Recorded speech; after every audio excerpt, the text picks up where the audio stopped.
O técnico do Bahia, Rogério Ceni, tem defendido com unhas e dentes o rodízio de jogadores. Segundo ele, a fisiologia orienta o descanso dos titulares para evitar lesões musculares. E, de fato, existe o exame de CK, que mede os níveis de creatina, quinase no sangue, e indica o desgaste físico e o risco de lesões dos atletas. Mas é justamente aí que a gente se depara com um problema prático. Nos jogos contra o América de Cali na Sul-Americana e contra o Retrô na Copa do Brasil, ambos na Fonte Nova, o Bahia entrou com mais ou menos 90% do time reserva, quase um time inteiro modificado. E o resultado?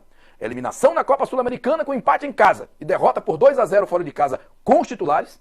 E agora na Copa do Brasil, por muito pouco, o time não se complicou mais uma vez. Deixou de garantir a classificação no primeiro jogo, abriu uma boa vantagem e manteve o Retrô vivo para o jogo de volta em Pernambuco na semana que vem. No jogo contra o Retrô, o atacante Eric Pulga entrou no segundo tempo e saiu lesionado, com uma lesão muscular. E essa lesão virou argumento do técnico Rogério Ceni na coletiva de imprensa. Tá vendo? É por isso que poupa os titulares. Olha o risco de lesão. Eric Pulga saiu contundido e entrou no segundo tempo. Peraí, Ceni. Se o exame de CK serve justamente para medir o risco de lesão, então temos aqui, no caso do Pulga, dois cenários possíveis. Primeiro, o exame indicou que Pulga estava bem e mesmo assim ele se lesionou. Ou seja, o exame de CK não é 100% confiável e não pode ser o único critério para escalar ou poupar qualquer jogador. Segundo cenário, o exame indicava o risco e mesmo assim o jogador foi relacionado.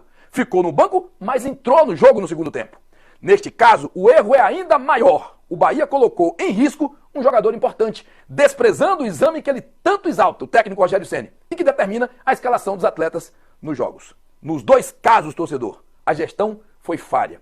Rodízio importante? É. Precisa acontecer? Precisa. Mas não é radicalismo. Não pode ser radical. Futebol não é laboratório. É plenamente possível poupar 2, 3 titulares no jogo, outros 2 ou 3 no jogo seguinte, sem descaracterizar o time. Quando você muda 90% da equipe, você perde entrosamento, padrão e principalmente perde competitividade. O Bahia pagou caro na Sul-Americana e pode ter arriscado mais do que deveria na Copa do Brasil. Acho até que se classifica lá em Pernambuco. Mas tudo isso em nome de uma ciência que, ao que me parece, não tem oferecido as garantias que o treinador afirma que tem. O torcedor quer ver o time do Bahia competitivo. É o torcedor que quer o seu time brigando em todas as frentes, com responsabilidade, mas também com inteligência. Rodízio não é desculpa para descaracterizar um time de futebol. E o caso de Eric Pulga expõe um problema que vai além da fisiologia. A gestão técnica e a estratégia para um elenco estar sempre competindo bem.